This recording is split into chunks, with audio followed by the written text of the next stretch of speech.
যুদ্ধে পরাজিত হয়ে যে রণদেবীকে অসুর নিধনে পাঠিয়েছিলেন, সেই দুর্গাই 21 শতকে নারীর ক্ষমতায় তার মহাতেজ চিরজাগরুক আগুন হয়ে জ্বলে উঠুক মাটি পৃথিবীর প্রতিটি নারীর মধ্যে।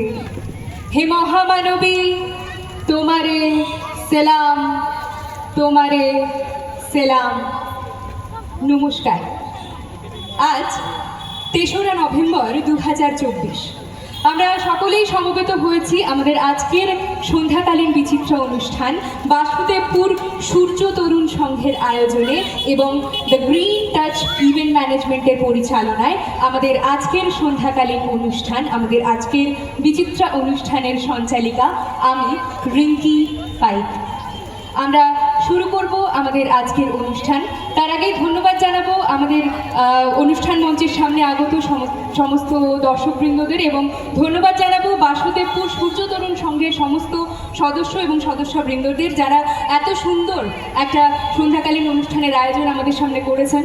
আমরা দশেরা কাটিয়েছি, দুর্গাপুজো কাটিয়েছি, দশেরা কাটিয়েছি, রাবণ পোড়া করেছি। These are all related to আমাদের আমরা যখন রামচন্দ্র যখন রাবণের দহন করেছিলেন সেটাকে কেন্দ্র করেই আমাদের দশেরা বা আমাদের রাবণ পোড়া বা আমাদের দশমী পালন যেটা আমরা করি, এবং দীপাবলি আমরা পালন করি সেই উদ্দেশ্যে যখন রামচন্দ্র এবং শ্রী সীতামা যখন বাড়ি ফিরে এসেছিলেন, তাদের 14 বছর বনবাস কাটিয়ে যখন বাড়ি ফিরে এসেছিলেন, সেই বাড়ি ফিরে আসার আনন্দটাকেই আমরা দীপাবলি, আমরা বাঙালিরা কালী পুজো হিসেবে এবং আমাদের নন বেঙ্গলিরা লক্ষ্মী পুজো হিসেবে দিওয়ালি, দীপাবলি যা ইচ্ছা বলে আমরা পালন করি। কিন্তু উৎসব সবার, সেটা নন বেঙ্গলি হোক আমরা বাঙালি হই, আমাদের সকলেরই সেই উৎসবেই সামিল আমাদের আজকের এই রাতটি।